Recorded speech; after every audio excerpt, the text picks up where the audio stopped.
Hello, my dear energetic students. Welcome back to the series of Noodle Chopstick. And we have discussed it earlier that the name of the series comes from the fact that there are two different ways to solve any problem. There is a complicated method. It's more about a noodle where you take all this complicated, difficult path, or you can go a straight line path and solve the problem simply. My personal preference is always chopstick, but there are people who would prefer the noodle method. I have no idea why, because the noodle series is very confusing. For me, it is very confusing. And then it is lengthy, and obviously it is error prone. More the number of steps in there, more the errors will happen, and it is also very difficult to understand. Still, some of the teachers use it. I have no idea why, because maybe they learned it that way and they don't know there is another way to do that, or maybe they want to portray that as a rocket science. I mean, they want to show that what you're studying is very, very difficult topic and nobody but I can explain you and so forth. Whatever the reason, let's go chopstick way and try to understand the basics today. My name is Bhavdeep Sethi. I have done masters from IIT Bombay. I have a passion for teaching. I have a passion for physics, and I always convert physics haters into physics lovers. I say never memorize physics, learn it from the nature around you. Nature is the best textbook out there. So today we are going to talk about series spring versus parallel resistor. I mean, they're two different things, but they're really confused because the formula of a series spring resembles the parallel resistor. So let's look at the formula first. So now these are two resistors in series. Let's pull this a little here, maybe. Yeah.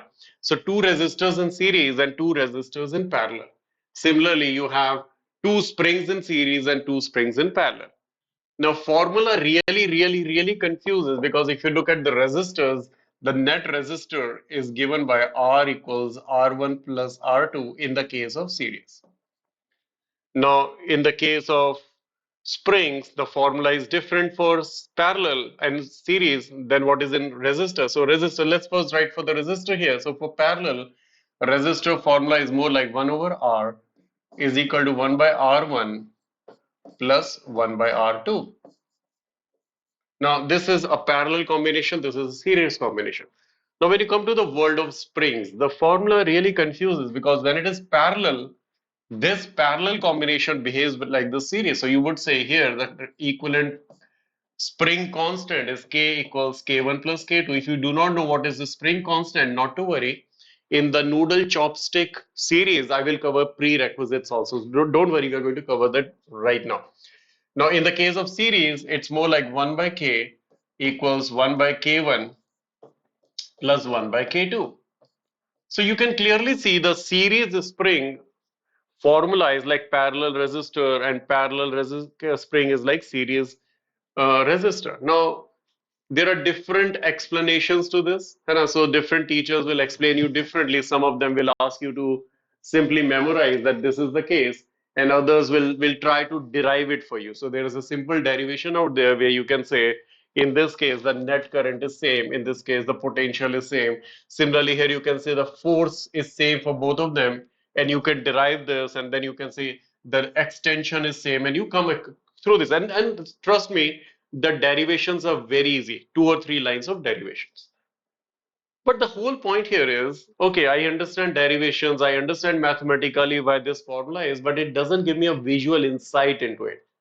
But why should a spring in series behave like a spring in parallel? So even though I understand as a child, I was able to understand these formulae, these derivations, and there was no problem with that.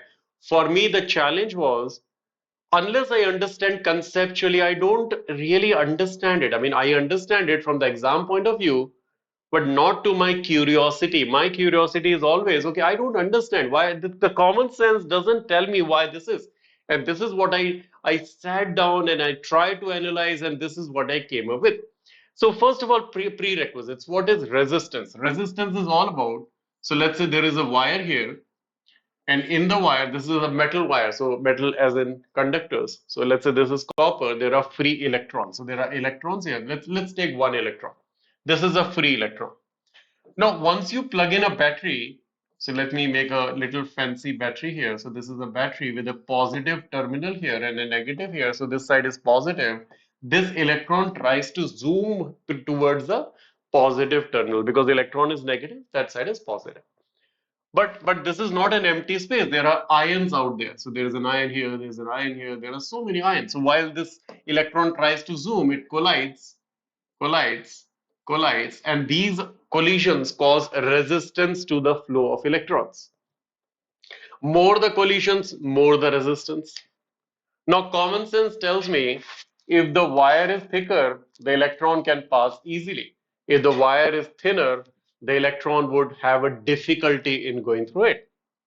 Similarly, longer the wire, more the resistance offered, and shorter the wire, less the resistance offered. So to me, this makes sense, but the resistance should be directly proportional to the length because more the length, more the resistance because more the collisions.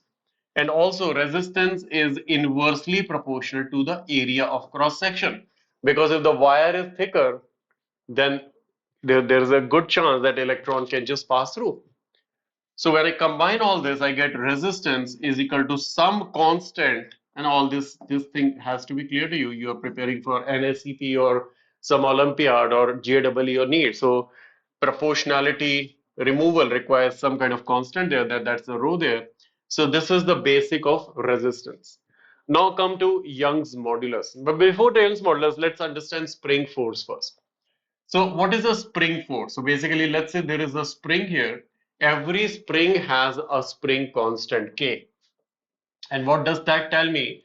That tells me the unit of this is newtons per meter, means it tells me how much force is required to pull a spring by a unit length. So example being, if this K is 1000 newtons per meter, the units tell the story that for every meter of elongation, I would need 1000 newtons of force. If I need to extend by 2 meters, I need 2000 newtons of force.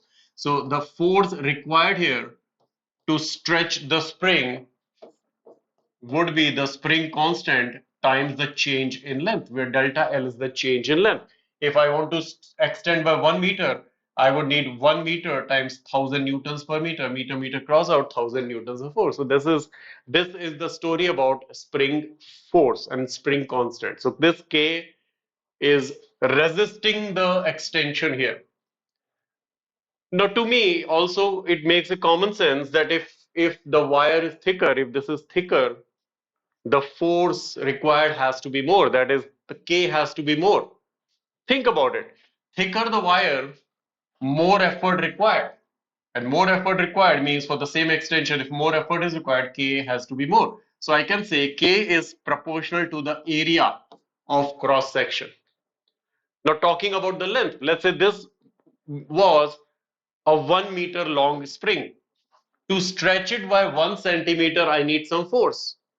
But if this was 10 meters long spring, to stretch it by 1 centimeter, the same 1 centimeter, I would need lesser force because the bigger it is, the change in length per unit of actual length is smaller. Think about, take a rubber band, think about it, take a smaller rubber band, try to stretch it by 1 centimeter, a lot of effort is needed. Take a longer rubber band, you can easily stretch it by 1 centimeter. So to me, it looks like if the spring is longer, this K will be less because then for the same extension, you need lesser force. So K is inversely proportional to the length. And that combined together, so sorry, my bad. So I meant K is inversely proportional to the length because if the length is longer, lesser the force is required. Combine all this and you get K is equal to some constant here. We'll plug that constant here later on. For now, some constant times A over L. See, so that's the story about the spring force. Now, coming to Young's modulus. Young's modulus is another thing related to springs. Obviously, it's about elasticity. So, what Young's modulus says that the stress is force per unit area. So, if I'm pulling this wire, the force per unit area of this is proportional to the constant times the strain. So basically, if you've not studied this chapter, that's okay. You can skip this slide. The spring constant is what the main part is here is. So there's a constant times delta L over L, where delta L over L is called the strain, as in the change in length per unit of length. So this is the story about the Young's modulus. Now, if I rearrange all this, what I'm getting is F is equal to YA over L times of delta L. Now you see how these two slides are making sense. They go hand in hand. So that's the problem with our education system. This spring force is taught in work power energy chapter, and this Young's modulus is told in the properties of solids. They don't combine them together. They're all basically behind the same scenes, the same thing.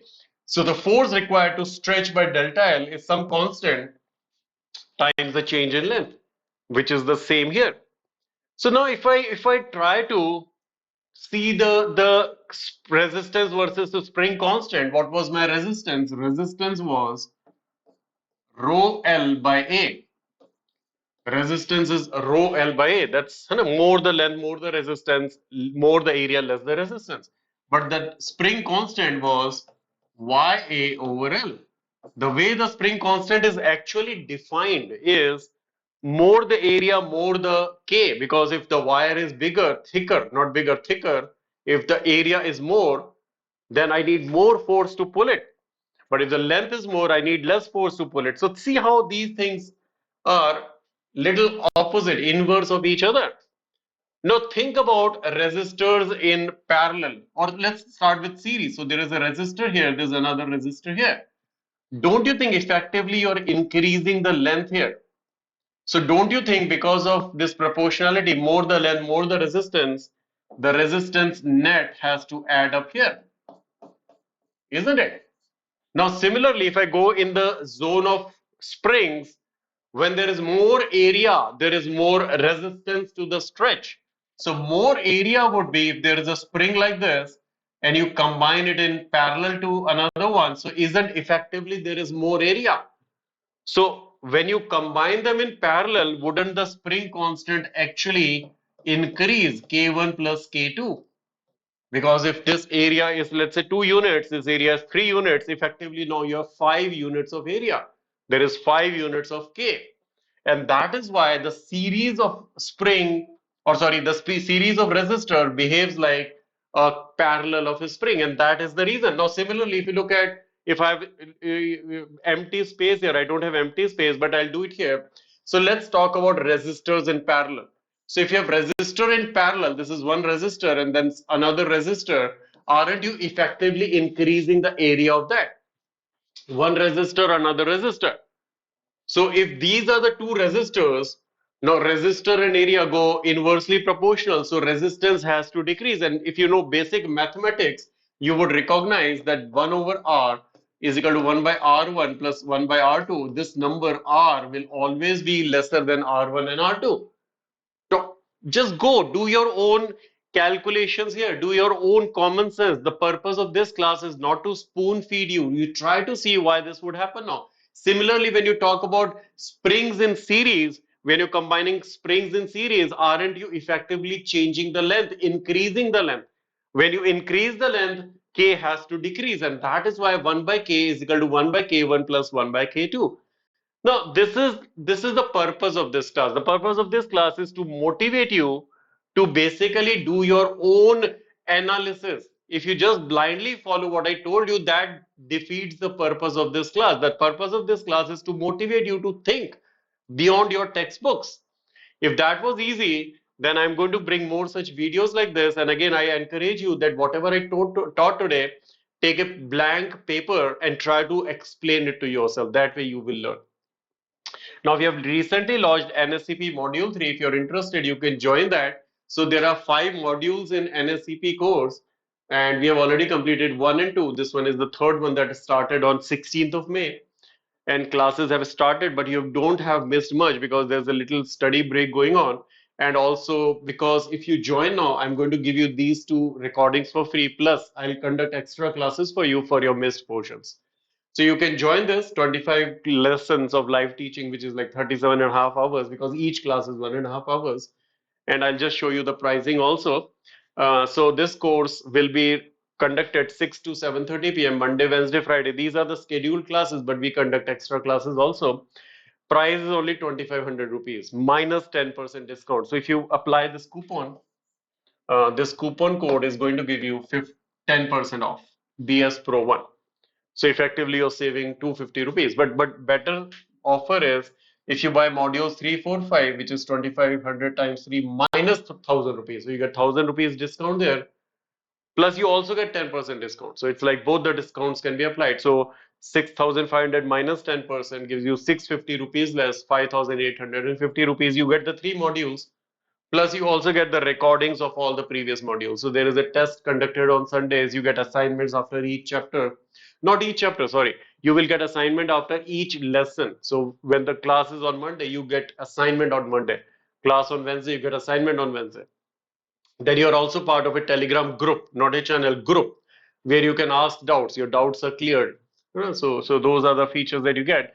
If you have any confusions, you need any more details, you can contact our team member Ayush, 80502 91657, and he's going to be help. Whatever help you need, you can contact him. But you can go directly to the link below and apply the coupon. What was the coupon? BS Pro 1, and you get 10% discount.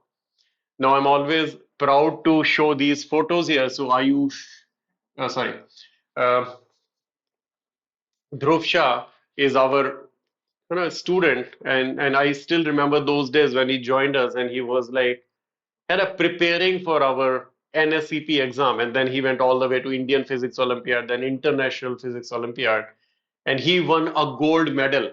International gold is what we are talking about. So he was part of the team, and I'm equally proud of all the team members here. But because Dhruv was our student, so obviously we are more enthusiastic to show his picture. And similarly, Aditi and Avnish were part of the team, five-member team, who got a chemistry gold medal, international silver medal, sorry, my slip of tongue. So actually what happens is when I'm very, very excited, very enthusiastic, my slip of tongue happens very frequently. I'm really excited when I show these pictures. So Aditi and Avnish got a silver medal in International Chemistry Olympiad. Very proud of them, very proud of Team India. And again, I'll keep coming with more videos like this. So join this Telegram channel for more information. Keep up the high Josh. I'll see you soon. Bye bye, beta.